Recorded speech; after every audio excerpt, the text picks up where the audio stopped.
Então, depois de a gente falar da grandeza, da beleza do matrimônio, dos atos conjugais, do amor conjugal, depois que a gente falou que nem todo ato conjugal ele vai gerar uma vida, respeitando, né, os períodos férteis aí da mulher, inférteis e tal, então observando o ciclo, os ritmos, as leis naturais, nem todo ato conjugal vai gerar uma vida, embora todo ato conjugal deve sempre estar aberto à vida.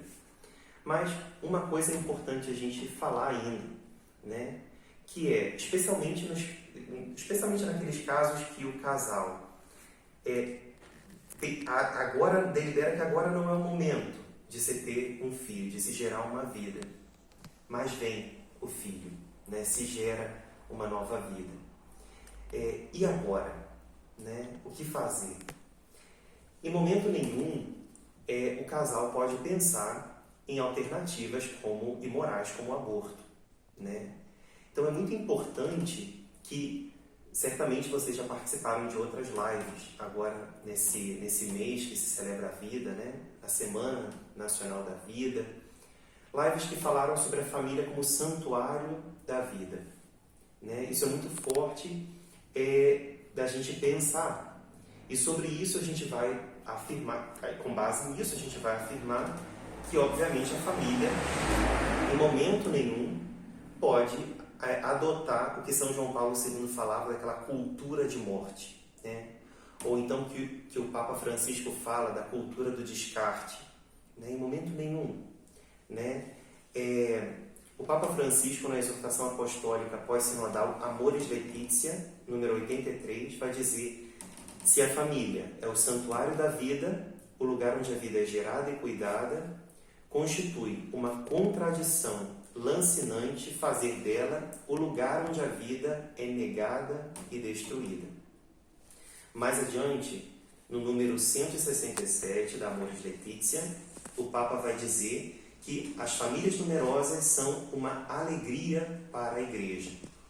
E vai dizer que, um pouquinho mais adiante nesse mesmo número, que a paternidade responsável não é procriação ilimitada ou falta de consciência acerca daquilo que é necessário para o crescimento dos filhos, mas é antes a faculdade que os cônjuges têm de usar a sua liberdade inviolável de modo sábio e responsável, tendo em consideração tanto as realidades sociais e demográficas como a sua própria situação e os seus legítimos desejos.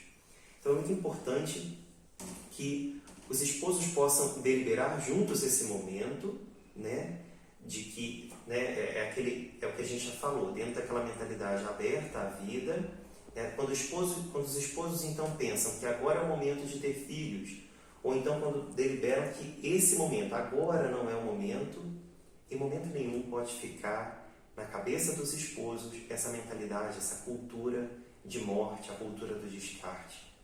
A vida é um dom de Deus, Deus é o autor da vida, né? E a vida ela deve ser acolhida sempre acolhida como um dom, né? Então, pensando que a família é o santuário da vida, em momento nenhum podem se dar outras alternativas que, na verdade, eliminam uma vida, são a favor da morte, né?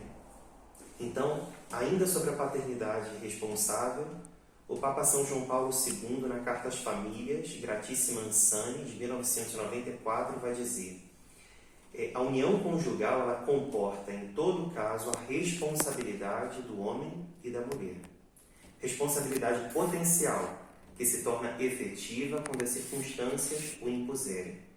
Isto vale sobretudo para o homem que, apesar de ser também ele artífice do desencadeamento do processo gerador, fica biologicamente distanciado do mesmo. É na mulher, de fato, que aquele se desenvolve. Como poderia o homem não se sentir comprometido nele? Impõe-se que ambos, o homem e a mulher, assumam conjuntamente perante si mesmos e os outros a responsabilidade da nova vida por eles suscitada. Ou seja, quando o fruto do ato conjugal é uma nova vida, né? Obviamente nós falamos que o ato conjugal ele é algo livre, né? É um ato livre dos esposos, né? Toda vez que os esposos se unem, né, através do ato conjugal, eles estão afirmando que estão abertos à vida, né? Porque não tem porquê um ato conjugal ser infecundo, tornar um ato infecundo, né? Quando naturalmente ele não seria. Então, aqui o Papa São João Paulo II vai destacar exatamente a responsabilidade dos esposos, né? Quando se unem em ato conjugal, eles estão conscientes de que estão abertos a uma vida, a uma nova vida, e por isso eles também estão conscientes que, caso essa vida venha, essa vida vai ser acolhida como um dom, sendo responsabilidade dos dois. Jamais é uma nova vida responsabilidade só da mulher, ou então só do marido, mas dos dois.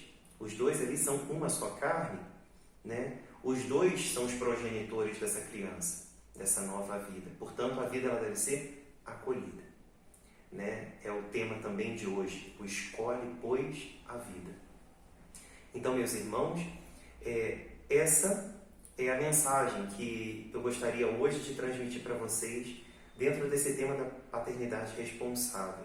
É um tema muito amplo, que obviamente a gente poderia analisar melhor, né, algumas partes dele, que certamente, né, suscitam dúvidas ou então questionamentos, que vocês gostariam de saber melhor, com mais detalhes, mas infelizmente nós não temos tempo para poder nos estender tanto. Porém, eu acredito que a mensagem central tenha sido passada, né?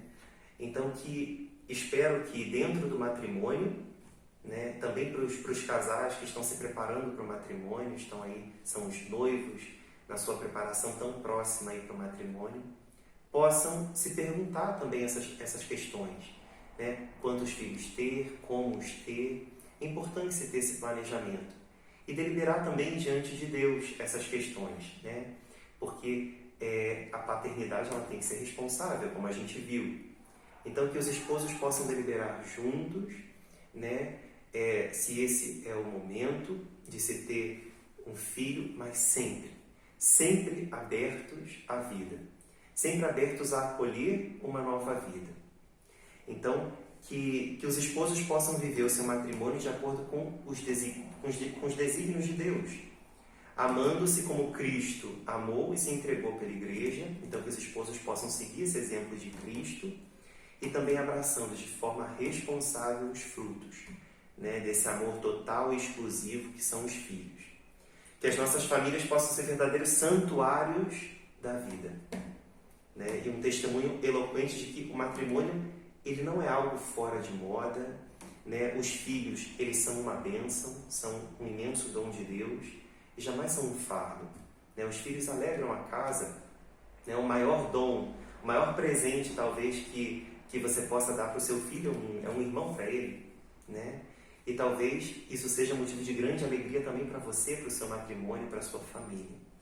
Então, que nós possamos ser, que vocês possam ser esposos, né, sempre abertos à vida e colaborando com Deus para esse grande projeto dele, com os desígnios dele para a humanidade. Um forte abraço para vocês, que Deus possa abençoá-los abundantemente, que Deus abençoe uma santa noite.